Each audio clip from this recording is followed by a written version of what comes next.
បើហេម៉ាឡៃពិតជាល្អសម្រាប់សុខភាពមែនណោះមិនក៏គេនាំគ្នាញ៉ាំច្រើនណាស់លើហ្នឹង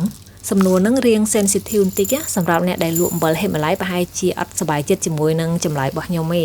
អំបិលហេម៉ាឡៃមានជាតិរ៉ែប្រហែលជាខ្ទង់84យ៉ាងណានៅក្នុងហ្នឹងមានដូចជាជាតិកាល់ស្យូមម៉ាញ៉េស្យូមប៉ូតាស្យូមជាតិដែកឡាក់និងឡាក់ប៉ុន្តែជាតិរ៉ែទាំងអស់ហ្នឹងគឺវាមានតិចមែនទែនសម្រាប់យើងអ្នកញ៉ាំរាល់ថ្ងៃបន្តិចចឹងវាគ្មានបានប្រយោជន៍អីទេបើចង់បានប្រយោជន៍ទោះតែយើងញ៉ាំច្រើនចូលគីឡូអីចឹងទៅប៉ុន្តែពេលហ្នឹងប្រហែលជាយើងទទួលបានសូឌៀមធ្វើឲ្យខូចត្រង់នំមុនទទួលបានជាតិរ៉ែហ្នឹងទៀតបើនិយាយពីរសជាតិវិញអំបិលហេម៉ាឡៃមានសូឌៀមទាបជាងអំបិលធម្មតាប្រហែលជា1ទៅ2%អីទេអញ្ចឹងរសជាតិរបស់វាប្រៃដូចតែគ្នាហ្នឹងសម្រាប់ខ្ញុំមូលហេតុដែលខ្ញុំប្រើអំបិលហេម៉ាឡៃហ្នឹងគឺដោយសារតែអំបិលហ្នឹងវាជាអំបិលធម្មជាតិ100%គឺអត់មានការកែច្នៃអីទេបើអំបិលពណ៌សវិញគឺជាអំបិលដែលគេកែច្នៃគេយកដីចេញយកពណ៌ធម្មជាតិវាចេញធ្វើឲ្យវាពណ៌សអញ្ចឹងវាមានធម្មជាតិទៀតទេ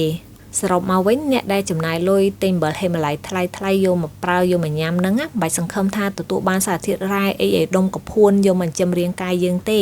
អ្វីដែលយើងទទួលបាននោះគឺ organic គឺវាអត់មានប៉ះពាល់អ្វីដល់សុខភាពយើងបន្ថែមតែប៉ុណ្្នឹងឯងបងប្អូនស្ដាប់ដោយការពិចារណាហើយស្រាវជ្រាវបន្ថែមណាកុំតន់ជឿខ្ញុំ